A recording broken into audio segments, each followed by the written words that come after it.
Welcome to the Nickels and Dimes Finding Financial Freedom podcast.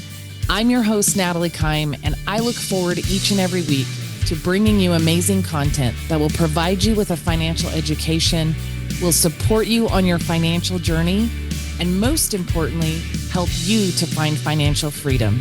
I hope you enjoy today's episode.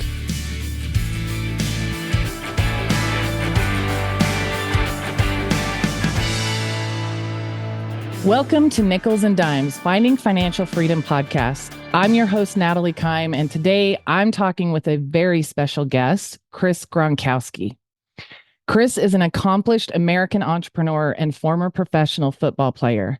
His athletic journey began during high school, where he excelled in multiple sports, including football and baseball. In 2010, his talent and determination led him to fulfill his childhood dream of playing in the National Football League. He signed with the Dallas Cowboys as an undrafted free agent and later played for both the Indianapolis Colts and the Denver Broncos. Following his football career, Chris embarked on a new path as an entrepreneur. He co-founded Ice Shaker, a premium insulated bottle company, in 2016. Chris has made numerous media appearances, including Shark Tank, where he impressed both the panel of investors and viewers with his innovative products and entrepreneurial acumen.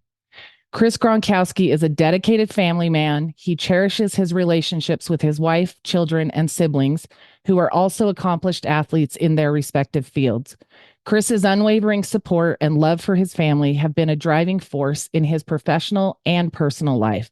His determination and commitment to excellence serve as a testament to his remarkable journey and the impact he's made in the world of sports and business. Chris, thank you so much for being here with me today. There's so many things I admire about you, and it's an absolute honor to have you here. I originally started following you because of a podcast that I saw you and your family on, and here we are. It's come full circle. Yeah, thank you so much. Thanks for having me. Yeah, absolutely. So I know when we talked about you coming on the podcast, I shared with you, my dream was really to get more financial education out there to the masses. I mean, I can meet with a lot of people, but I can't meet with everyone. And so if I can impact people having more conversations about personal finance in general, but about creating financial freedom and chasing their dreams, which is something you've done in different ways throughout your life, that's what I want to do. So I'm excited to have you share a little bit more of your story today and jump into some of the things I admire about you and just tell the people all the things. So I have an icebreaker question, though, that I'm going to throw at you first. And it is, if you could be any superhero, who would you be and why? I mean, you got to be Superman, right? I mean, the guy can fly, he can do it all. So, I mean, I'm definitely going Superman on this one. I love it. I love it. So I want to start kind of at the beginning, I guess, in a sense, and just talk about, like, where did you first learn the value of hard work, and how did learning that, I know a little bit of your story, but how did learning the value of hard work really impact you throughout college and into your NFL career? And then how did all of that translate over stepping into entrepreneurship and building a business? Yeah, for sure. I think my parents did a really good job of teaching us the value of a dollar. We grew up, we didn't have much money. My mom used to sew our socks together. I still remember it, where Wow. play in the basement, we had a concrete floor, and just from running on that floor, we get holes in our socks, and she would actually sew them back together. Same with our pants and our sweatpants, and we'd wear each other's shoes. As we got older, you'd wear your brother's shoes that he had already worn. Right. So our parents, I mean, really, my mom would collect coupons and make sure she stretched every dollar, because they didn't have a lot. And there's five of us, and we ate a lot, and we played a lot of sports. Definitely had some costs associated with everything that we did. But with that, like, they did a great job of teaching us the value of a dollar and hard work as well. If we wanted something, it was never handed to us. Love Yeah, it. a lot of parents, and it's happened to me, and I had to kind of use my parents' lessons that they used on me. But you walk through a grocery store and the kids start grabbing food and they're begging for toys, they're crying, they're screaming, and no matter what we did, my parents didn't just hand it over to us. We didn't get the candy in the line. A lot of our friends would stop at the fast food restaurants. We had Burger King at the time. Um, that was on the way home from our house, and all of our friends would stop there, and we'd see them waiting in line, and we'd do the whole BK chant, and we'd all our mom and dad about stopping at BK, and they wouldn't stop. We go home, we'd eat at home because it was cheaper. It was easier for my mom to handle us as well, and so that's what we did. So we started working early. We had a paper route. I think I was 10 years old. Um, Wow. Younger. My older brothers were kind of the ones that were responsible for it, but it was a responsibility of all five brothers to get it out. So I really taught us how to get it done in an efficient way and also to split time between the brothers and find a way, no matter what, to get it done and out on time. Whether it be I do it once a week, and one of the other brothers do it once a week, or two of us split the route in one day and do it twice a week together. Then we'd all kind of do it on the weekend. So umpiring, I started to umpire the local baseball field when first year I could. I think I was probably 10 or 12 years old. Really umpiring the younger kids that were 5 and 6 years old at the time. And then just worked for my dad. I think I was 15 years old. I started working for my dad and helping deliver fitness equipment. And when I turned, I think 16 at the time and was old enough to drive and got my license, I was driving the trucks on the weekends and delivering fitness equipment. So if we wanted anything, parents said, great, buy it. You want to go to college? Perfect. Get a scholarship or Yeah. go get a loan. We'll help you get there, but we're not paying for it. So I think just by having them, really make sure that we worked for what we wanted and what we got, just instilled hard work on us throughout, the rest of our life. And at first, my parents didn't have the money, but by the time I got to college, they did, and they could have easily handed it over to us, but that was never the case. It was never, great job. I'm going to give you a free car now. It was, hey, you got a scholarship. Now you got to buy a car to get to college. So doing that and earning everything you have really makes you uh, value what you have, and also, really shows you what hard work can get you. Yeah, absolutely. I love that they did that. And even when they were in a position where they could have done things differently, they didn't do that. So then let me segue that in. You've got four little ones, three boys and a beautiful little girl. How do you carry that forward with your kids, right? Because you successful as a professional football player, successful in building a business. Um, how much more maybe is there a challenge of being where you're at and having some of the resources and the means that you do, and still instilling those things and not falling into that trap maybe that we all want to as parents of like, yeah, okay, you can have it. Yeah, we were starting to fall into the trap. So I had to get out pretty quickly. And, there is a thing called Amazon now that we didn't have when we were kids. And Yeah. there was multiple times where the kids figured out that they can just hit add to cart and purchase, and boxes showed up on the porch the next day. So the lesson came quick, though. For us, we ended up getting them wallets for their birthday or for Christmas, and we put money in the wallets for the holidays or for their birthdays or whatever came up. And we showed them that if they want something, they can pay for it themselves now at this point. So, of course, the first time they had money in their wallet, they ran out. Went to the store, they bought a couple things, and things they didn't need, but I let them buy whatever they wanted to.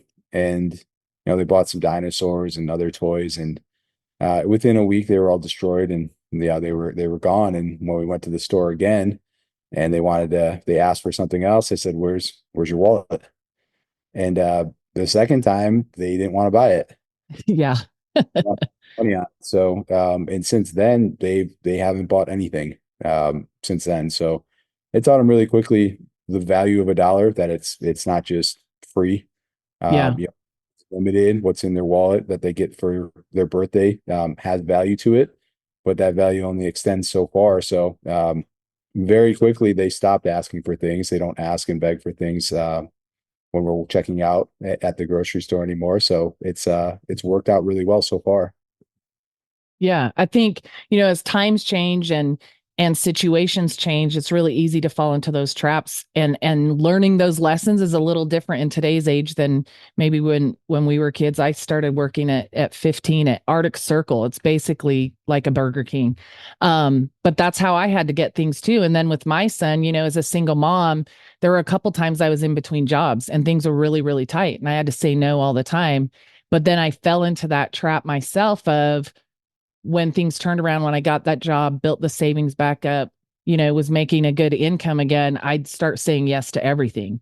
And I had to realize that one, that didn't help me plan long term from a financial perspective myself, but also I wasn't teaching him the lesson of what it takes to create all of that. So I love that you guys are doing that. So work ethic really came from your parents and stuff. So when it came to applying that on the field, was it just a simple translation of as hard as I work to get the money to provide the things I want for myself, buy the things I want for myself, I've just got to apply that then, in sports and then in with your business now? Well, sorry, my son decided to somehow find me in the one You're spot okay. That's all right. in my house. But no, I think a lot of the on-field stuff came from just natural competition. Hold on.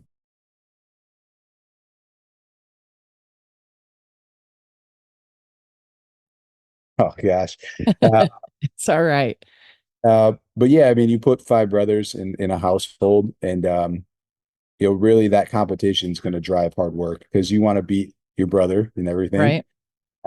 Your older brother, you want to beat him and his friends, and your younger brother, you want to make sure he never beats you ever. So the natural competition physically in sports, I think, really drove us to work really hard to make sure that we were the best players on the field. Yeah, absolutely. So I mean, that makes perfect sense. So then when you go and I mean, anybody that follows the Gronkowskis, right? Like I follow all of you guys on social media.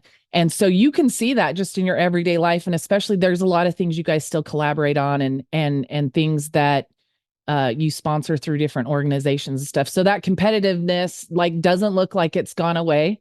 Uh and I imagine you're seeing a little bit that in your boys too, right? Especially as they start playing sports and kind of competing at different levels.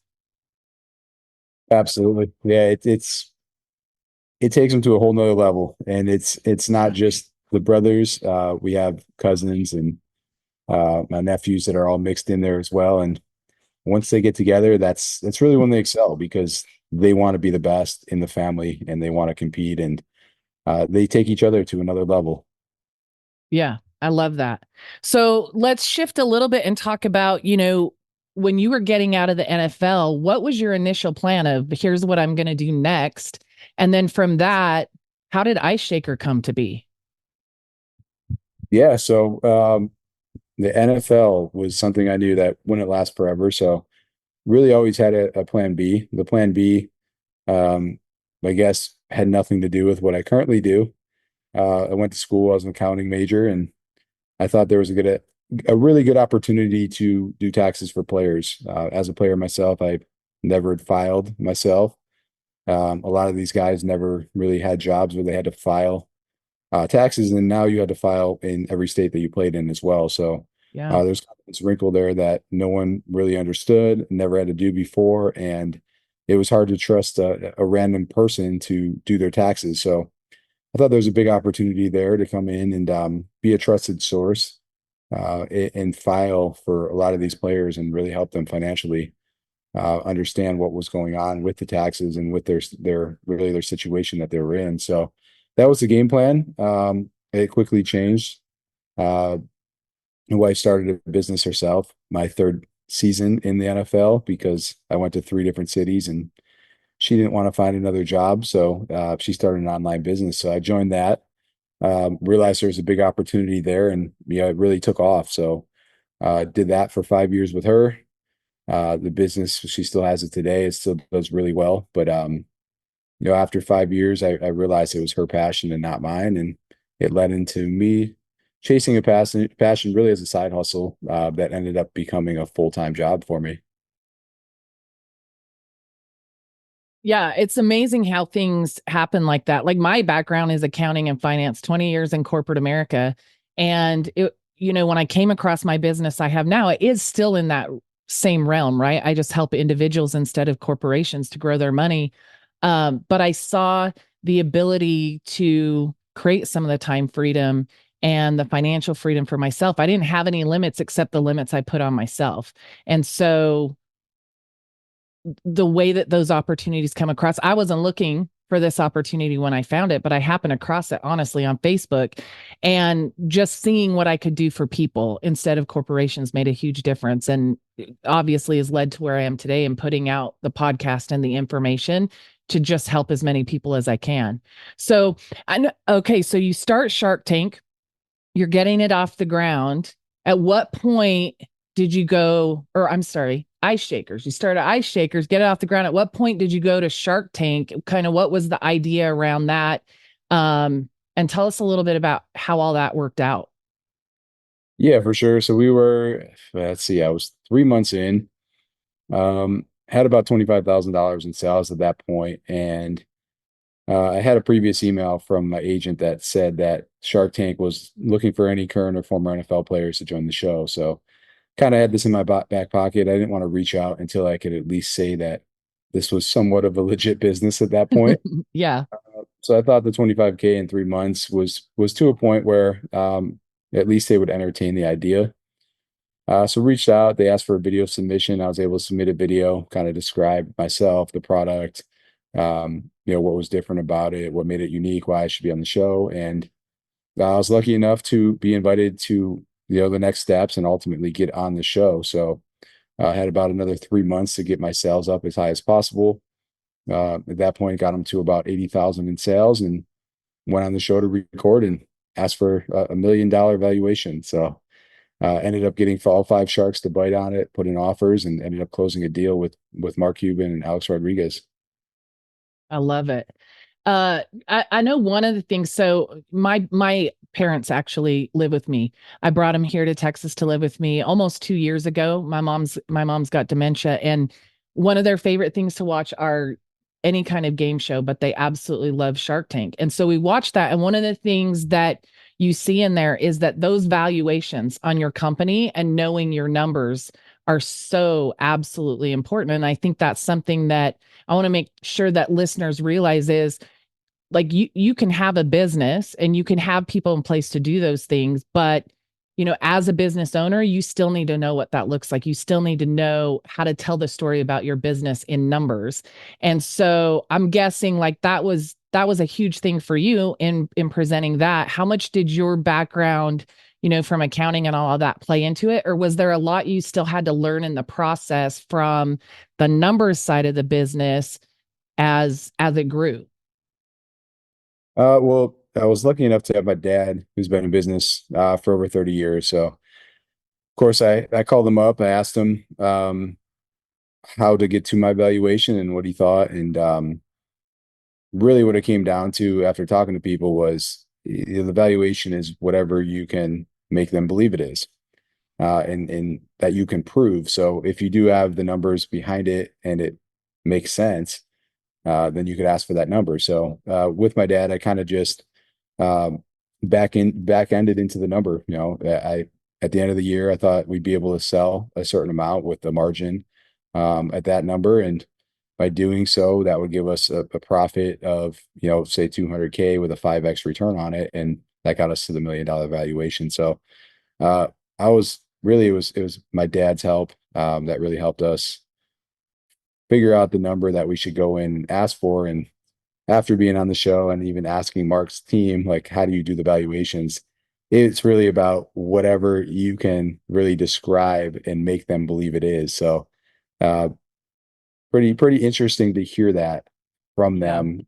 But when you're that young into a company, yeah, it's pretty much impossible to put a true valuation on it. Yeah, no, that makes sense.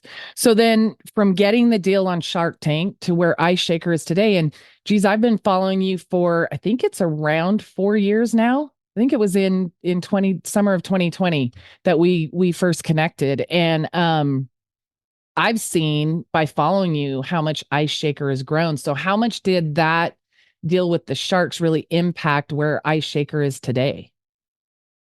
That I mean, the immediate deal was huge. Uh, Went from 80,000 to over 3 million in sales in the next 12 months, and it's just the exposure and Yeah. it's the concept. You have 5 million people watch it, live, and then you have all the recordings and the reruns and people talking and the articles about it. Um, Hulu picking it up and people playing it later. So uh, massive. And then to have all five sharks actually put an offer in was just telling everyone that saw it that this is something they all believed in and that they should buy as well. So it was huge, absolutely huge. I mean, it definitely jump started the company. Um, all the money that came in from it, I was able to take and invest back into the company. All the money that came from the actual sharks themselves, I was able to do the same thing with, put it back into the company and bring in more products, more colors, more sizes. And that's what we did. So even though it did so well and we were always profitable and we've grown every single year, I actually never took a penny back out until 2.5 years later. Wow. So invested about a quarter million of my own money into it to get it off the ground, get it started. Really, a lot of it was into inventory before Shark Tank to make sure that I didn't miss the one moment on TV where I could really maximize. So I'd seen so many companies run out of stock when they air that I just wanted to make sure that that didn't happen. So in order to do that, before I received any money from the Sharks, I had to put a lot of my own money into the company. So rode that all the way until 2.5 years into it before I ever took a dividend check back out of the company and wasn't getting paid a salary either. So 2.5 years where I didn't get a penny back and um, all just went back into growing it as big and as fast as I could. So with the help of Shark Tank, plus all the money that came in, we were able to go from really one SKU, one size, to do over really about 60 different SKUs in the first year and over 100 by the second year. That's amazing. I think like a couple of things I take from the last couple of bits that you've shared is number one, like when you have an idea and you believe in it and you know it can make a difference, like step out there and bet on yourself, right? Um, I think it's so easy nowadays. Well, one of the things I hear a lot of times from my clients is like, does the American dream really still exist? And my answer is absolutely yes. It exists for those who are willing to fight for it. And so it's about whether you're an employee with a job, then be the best damn employee you can be. Like be the best at what you do because it sets you up for everything you want to accomplish in the future. And from a business owner perspective, it's that same thing. Like you knew what you had and you were willing to fight for that and bet on yourself and walk in there and who knows what was going to happen. Um, I personally, the listeners can't see us, but I'm sitting here with my proud Marine mom, Ice Shaker, that a couple years ago I reached out to and you helped me kind of design that. But we haven't really talked about what an ice shaker is. So I want to pause for a second and just give you a minute, kind of describe the product and what it is and why, like what made you want to create it and why do you think it's had such a big impact in the market? Because there's a lot of things out there in that market, right? For sure. Yeah. I mean, really, it started for a need for myself. I was working with my wife and then I'd go home and I'd go to the gym and I'd go home and I'd grab a plastic shaker bottle. I had cabinets full of them and you get a free one when you bought a bunch of supplements and I'd fill it up with water for the most part and ice. And by the time I got to the gym, it'd be melted everywhere. And Right. I was making little sweat rings on the ground in between sets, gym. And I was like, this doesn't make any sense. There's all these insulated bottles out there. There have been for years, but there's nothing actually out there that you could easily mix and blend powders with.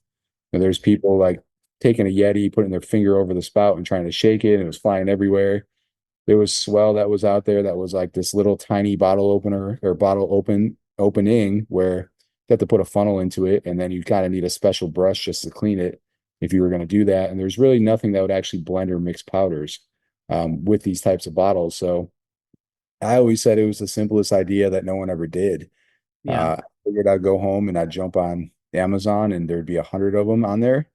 And I did, and I would jump on there and there was insulated bottles and then there was shaker bottles, but there wasn't an insulated shaker bottle on Amazon or Google that you could buy. So uh, there was stainless steel ones. They weren't insulated though, so metal is a conductor. When you put ice in it or you put something hot in it, it's actually going to either freeze or burn your hand. So, uh, didn't really understand why there was metal ones that weren't insulated, but there was metal shakers out there, but you just couldn't really use them unless you wanted the same problem with the plastic where it would just get really warm really quick. So, went out and really made this very simple version of an insulated cup with a shaker top on it.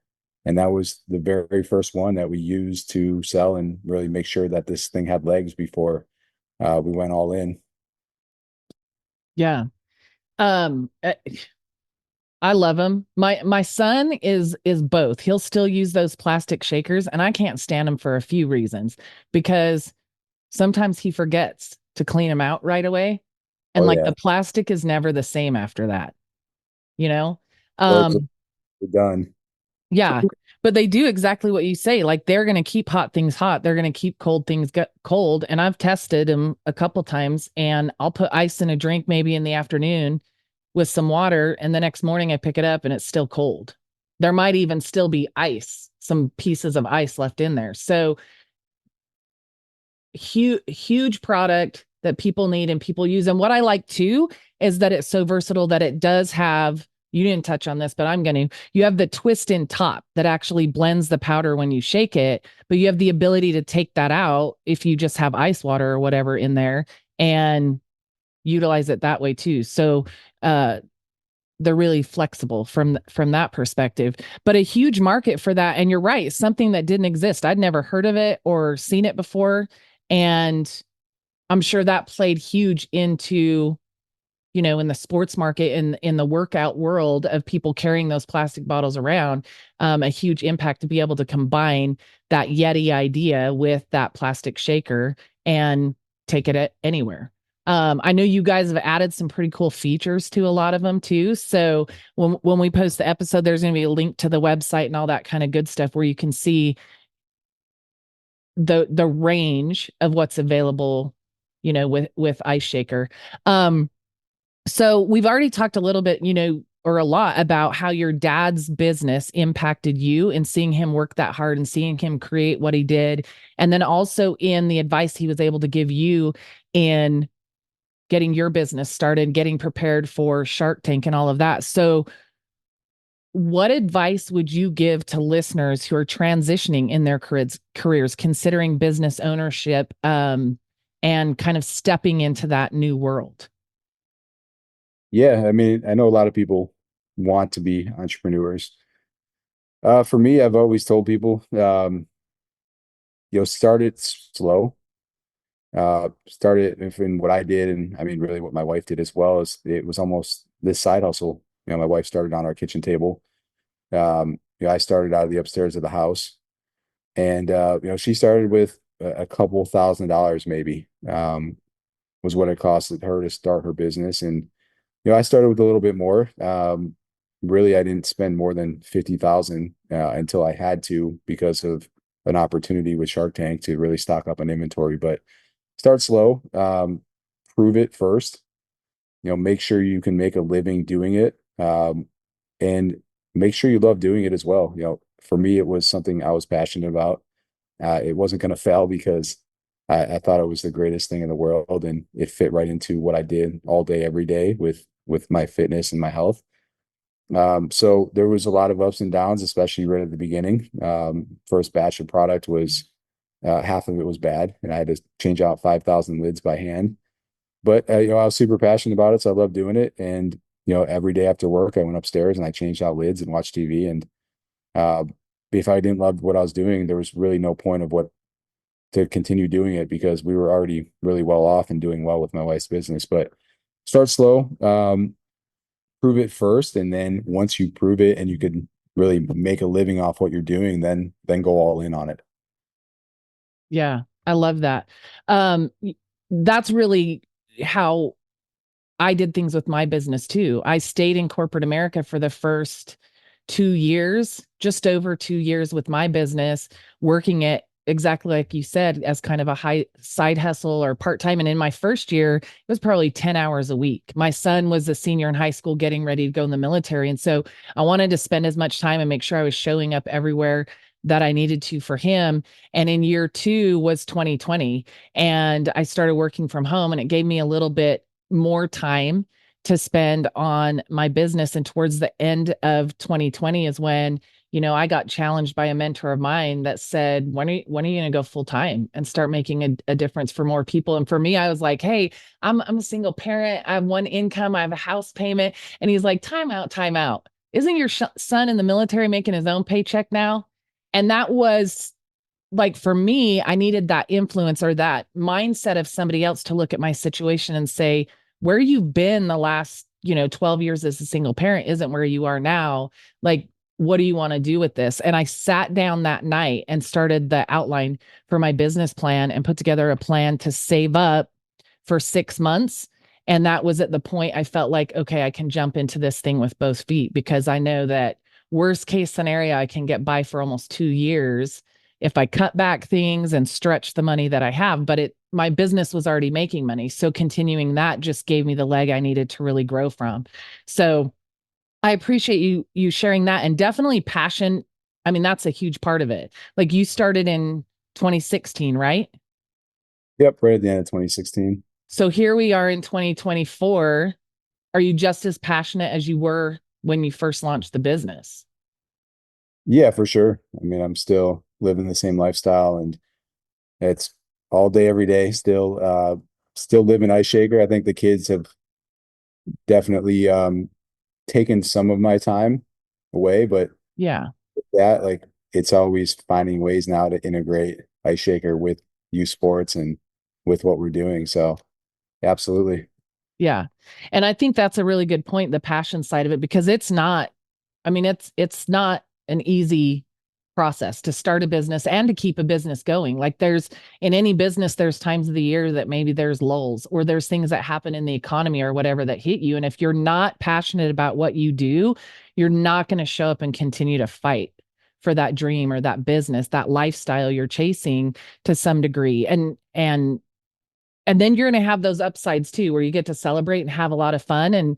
And you've been able to do a lot of that in the last 2 years. I mean, it seems like some amazing things have come down the pipeline, and Ice Shaker is just exploding, not just with the different kind of products that you offer, but some of the licensing deals and things like that. And so it's, like, I would say it's definitely having a mentor, having somebody can see what you don't see, kind of what your dad was for you, so you capture those opportunities when they come. But I want to ask you this, like, first of all, what is it that motivates Chris Gronkowski? What motivates you to get out of bed every day and to just show up fully in all the areas of your life? Uh, I mean, I think it's family and team for me. So showing up all day, every day for the kids, for the family is definitely a huge motivator for me. And then my team, we built this company like a locker room. If I win, if my sales team wins, if my warehouse team wins, my marketing team wins, we all win together.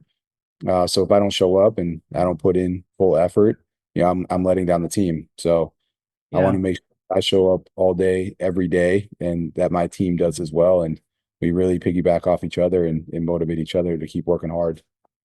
Yeah, that's awesome.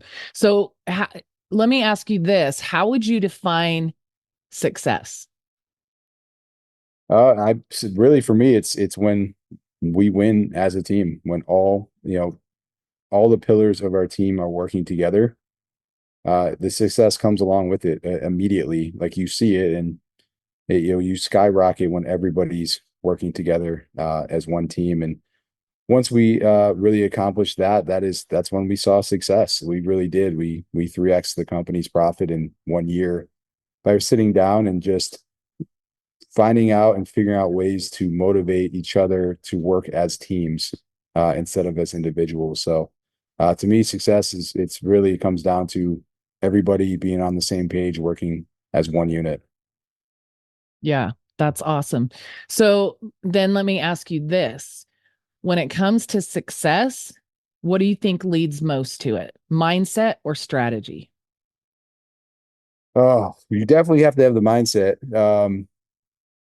If you have people that are just walking in and they're continuously negative, it's never going to work. That's the cancer, and you have to get rid of it immediately. So, um, really, the mindset has to be there. You have to have a bunch of people that want to win, that want to work together, that want to be teammates, that want to be there, and that want to have success. So, um, the strategy doesn't matter if you don't have the right people in place that actually want to be there and actually put the strategy in place. So I think it's the mindset that really has to come first.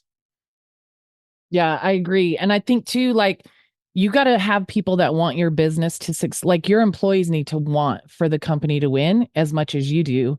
And then you've got to want for your employees, your team to win alongside you. And I think also one of the things too, like, would you agree that from 2016 till now, you personally have had to continue to work on yourself and your mindset and your own growth along the way as the company's grown? Yeah, absolutely. I mean, there's so much you learn every single year. You have to, I mean, there's so many ups and downs that you have to continuously get better. You have to work on yourself. You have to work on your own mindset. Uh, there's things that you think are the end of everything. And, if you're not strong enough mentally to work through them, through those relationships, whatever it might be, Yeah. you're going to fail. So it's never easy, but you gotta continuously get better every day, or else your competitors catch up to you as well. That's a really good point. So let me ask you along the way, throughout your career and everything you've done, um, how have you had to adapt and pivot?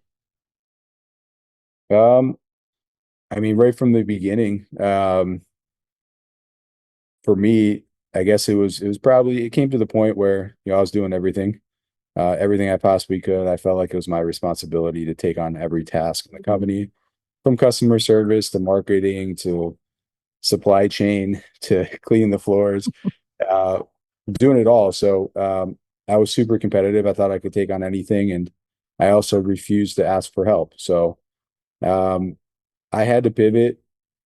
I had to ask for help eventually. COVID came. I was going to the warehouse at 4:30 in the morning. I was engraving and shipping packages till 9 a.m. I was going home and then working on the business while trying to watch three kids, including a newborn, without anyone helping babysit, while my wife and I both ran separate businesses. And uh, it finally came to the point where you had to pivot because you couldn't sustain what I was doing. It was absolute mayhem. And I realized really quickly that first off, I need to ask for help. I Yeah. have to pride aside, ask for help. And I had amazing mentors like my dad that I could easily ask, that I just refused to use because of my own pride. Uh, Yep. and and really, I mean, more of the advice just came from him, but the big pivots were, you have to delegate, you have to be a leader. You can't do everything yourself, and you have to build a team. It should be the same thing as a locker room. You're not a player and a coach, and you're not running the organization. You're just a player when you were there, and you loved it, and you knew your responsibility, and you were there to fill that role. And it's the same thing with the business. You have to look at your employees the same way. You're going to have players, you're going to have coaches, you're going to have assistant coaches, and they all know their role, and they're all there to do what you brought them there to do, and they all feel like they're a part of the team when you let them do what they're supposed to do. So, don't feel bad because you're having them do a job responsibility that you think you can handle yourself.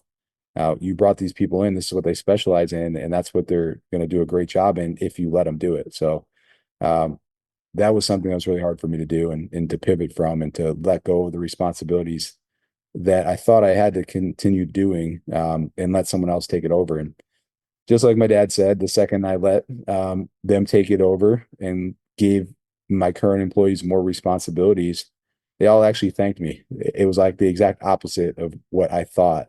They wanted more responsibility. They wanted to be Yeah. more. I brought them in to do that job, and by not letting them do it, they felt like they weren't contributing and they felt like they weren't a part of it. So that was a huge mindset and a huge shift that I had to realize and grow upon and really understand because I was just so competitive and trying to do everything myself. So that was about year three when I finally understood that to full capacity and then really started delegating responsibility so that the company could actually grow instead of being stuck where it was because I was limited on how much stuff I could actually do. Yeah. And let me ask you as a follow-up to that, do you feel like both you and the company grew in different ways as soon as you let go of some of that? Absolutely. I mean, the company grew significantly. Yeah. Yes, I mean, I was then able to go and take on bigger tasks that had more meaning and more direction to them instead of just doing the day to day. Instead of just putting in orders and answering emails and ordering product, I was now able to really figure out strategy, not just for today or next week, like it was kind of set on. It was more strategy for next year, for 5 years from now, for the entire game plan and where we wanted to be, within the next quarter and the next year and the next 5 years. So, absolutely, and that was all new stuff that I didn't even think even made sense. I mean, why would I need to plan out 5 years? Like, what's going to happen? But when you do it and you have a plan, you can stick with it and you can adjust if it's not working. So, all things that I just learned once I finally let go of the day to day. Yeah, I appreciate you sharing that. It's funny, I have a business coach and I'm very much in that part of my business where some things are starting to grow, and then I've added the podcast, and I do some workshops and presentation and things like that. And she literally said to me this morning, she's like, "Natalie, I think it's start time for you to start thinking about, even if it's just a couple hours a week, what are some of the tasks that you can hand off so you can focus at the next level for growing your business and expanding in some of the areas that you want to." And so that's where that question came from, because I looked at her like, but and the thing that's funny is it's not the stuff I love to do, but it's that exact mentality you talked about. You think you can do it best, right? You created this. This is your baby. It all depends on you. But there comes a point for it to really grow and become what it's supposed to become. You have to actually let go, or you're going to hold yourself and the company back, your team as well, like you mentioned. Um, so let me ask you this. I know your family's huge, extended family and everything. And I've loved watching the things you share with the kids, seeing them start to play sports, and then seeing that little girl show up. She wasn't around when I first started following you. But seeing her right in there with the boys and stuff, it is fun to see. So what legacy do you most hope to leave for your children? Good question. Yeah, I mean, my legacy is, of course, you want to hopefully have the business one day that they can come in and take over. I know that was kind of my dad's legacy as well, that I kind of walked away from. So he wasn't too happy with that. But overall, I mean, the legacy is more of just, being somebody that was always there for the kids, and just showing them the right way to do things, with integrity and hard work and uh, just getting to a place where they can be successful as well. There's a lot of kids that you see that have parents that are successful that aren't successful. Um, they get everything handed to them, and they never really have to work for it. And then it's kind of, hey, yeah, that guy was given everything kind of mentality, and they're never really anyone themselves. So hopefully the legacy I leave is just teaching them how to do it themselves as well, not just look for handouts and really put that same hard work in and follow the path that I had to take myself. Yeah. I love that. I think that's all any parent can hope for, right? Is that you give your kids, you help your kids build their wings, and someday they're able to take off and fly because of it. Um and chase their dreams wherever they go. I know your dad, you said he's been in business over 30 years Yep. and still growing, right? Yep. He's still figuring out new things every day. I love it. I love it. So tell me, as we kind of wind things down, I want to talk a little bit about Ice Shaker? What's new? And how can myself and the show and my listeners support you and the company? Yeah, for sure. So we always doing something, but lately it's been more of our partnerships. We have all teams, all leagues now, including the NFL, which is the big one. We have a pretty cool Dragon Ball Z partnership that has done really well for us. We have a partnership with the U.S. Army as well with the licensing deal, and then we have a couple really newer sizes and a couple of newer ideas that we have coming out as well that will be pretty interesting. So we're still working through them, and hopefully we can launch them soon. But really for us, it's just continuing to build partnerships, build licensing partnerships, and really it's a market that we can continue to really build upon. I mean, I still say it all the time. If you ask 10 people in my neighborhood or this area walking down the street if they know what Ice Shaker is, there might be two or three people that know what it is. And that's right here in our hometown. And, Yeah. there's just much more room that you can easily grow. So it's just continuing to find ways to reach more customers with, where they're at. Yeah. That's awesome. I know I love the partnership with the Army. I mean, all the things you're doing. I've got several of the different products and I love every single one of them. When I first reached out to you, it was just to tell you how much I enjoyed the podcast that I watched with y'all. And when I followed you on Instagram, I saw the Ice Shaker. I'm like, what is this? And so I sent you a DM that you actually replied to, which blew my mind, and bought my first one. But over the next couple of months, I loved it so much that I started buying a few more of them. And with my son being in the military, I noticed on the website you had a program where, you buy one and one gets donated. And so I started buying that. Was it every quarter you had a new design that came out? Yeah, we had a quarterly design. Yep. Yeah. And so I would buy it for my son. And then I knew it meant like one was getting gifted somewhere else. And so he was stationed over in Okinawa at the time. And so he would get these boxes with a new ice shaker. And he's like, oh my gosh, these are so cool. And from that, I actually noticed, some of the programs that you guys were involved in from a volunteering perspective. And I remember emailing you and asking you, yeah, like, how do I help support this? I was a new military mom and I wanted to plug into some things in my local community where I could give back. And you plugged me into Adaptive Training Foundation, which was closed at the time because it was COVID. And I was able to circle back around the next year and start volunteering there. And so this October will be 3 years I volunteer there. And so as much as I appreciate the attributes of hard work, integrity, and just flat out passion and determination to build what you build, I'm super grateful that when some lady in North Texas follows you on Instagram and buys an ice shaker, like you became a resource for me to tap in more into my community and give back. And so I just want you to know how grateful I am for that.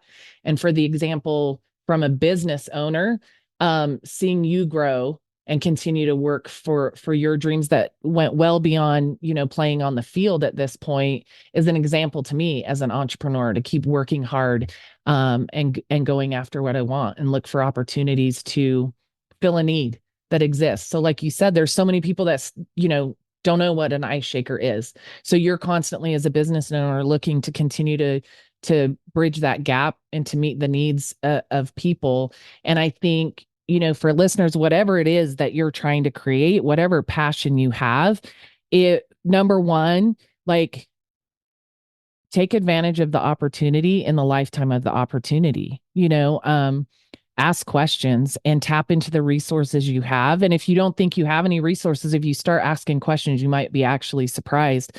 But just keep going after it.